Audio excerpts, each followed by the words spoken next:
जय श्री कृष्णा मित्रों, राधे राधे। आप सभी का बहुत बहुत स्वागत है आपके अपने चैनल भक्ति सागर में।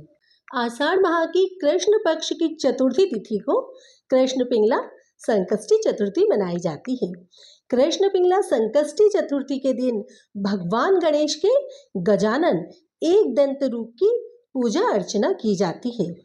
आइए सुनते हैं कृष्ण पिंगला संकष्टी चतुर्थी व्रत की कथा।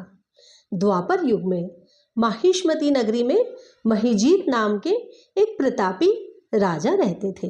वे पुण्य कर्म करने वाले और अपनी प्रजा का अच्छे से पालन पोषण करने वाले राजा थे, लेकिन उनकी कोई संतान नहीं थी, जिससे उन्हें राजमहल का वैभव अच्छा नहीं लगता था। वेदों में संतानहीन व्यक्ति का जीवन व्यर्थ माना गया है और संतान विहीन व्यक्ति द्वारा पितरों को दिया गया जल पितृगण गर्म जल के रूप में ग्रहण करते हैं। यही सोचकर राजा महिजीत के जीवन का बहुत समय व्यतीत हो गया। पुत्र प्राप्ति के लिए उन्होंने कई दान यज्ञ आदि करवाए, लेकिन फिर भी उन्हें संतान नहीं मिली। एक समय राजा ने विद्वान ब्राह्मणों और प्रजाजनों से इस विषय पर परामर्श किया। राजा ने कहा, हे ब्राह्मणों तथा प्रजाजनों, मेरी कोई संतान नहीं है, अब मेरी क्या गति होगी। मैंने अपने जीवन में कोई पाप नहीं किया, अपनी प्रजा को पुत्रवत पालन किया और धर्म का हमेशा पालन किया है, फिर भी मुझे अब तक पुत्र क्यों नहीं प्राप्त हुआ। यह सुनकर विद्वान ब्राह्मणों ने कहा, हे महाराज, हम लोग इस समस्या का हल ढूंढने की पूरी कोशिश करेंगे। ऐसा कहकर सभी लोग राजा के मनोरथ की सिद्धि के लिए ब्राह्मणों के साथ वन में चले गए। वन में उन्हें एक श्रेष्ठ मुनि के दर्शन हुए, जो निराहार रहकर अपनी तपस्या में लीन थे। उनका निर्मल नाम लोमश ऋषि था।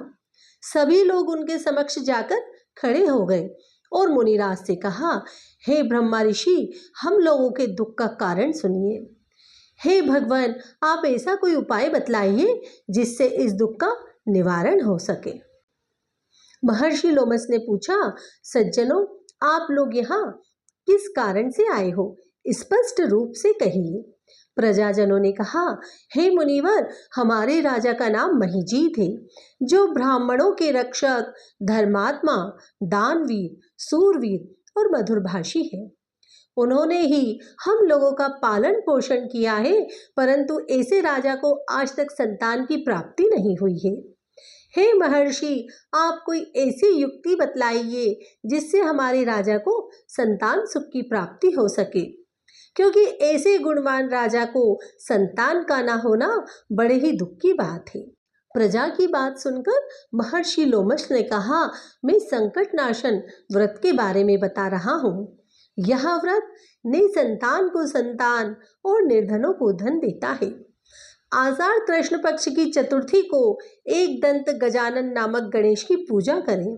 राजा पूरी श्रद्धा से यह व्रत रखकर ब्राह्मणों को भोजन करवाए, वस्त्र दान करे। गणेश जी की कृपा से उन्हें पुत्र अवश्य ही प्राप्त होगा।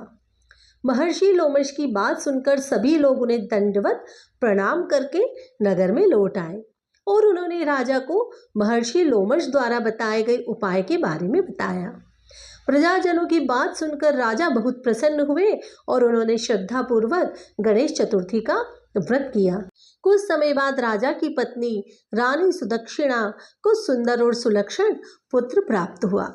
श्री कृष्ण जी कहते हैं कि इस व्रत का ऐसा ही प्रभाव है, जो व्यक्ति इस व्रत को करता है उसे समस्त सांसारिक सुख प्राप्त होते हैं। तो मित्रों, ये थी कृष्ण पिंगल संकष्टी चतुर्थी व्रत कथा। धन्यवाद।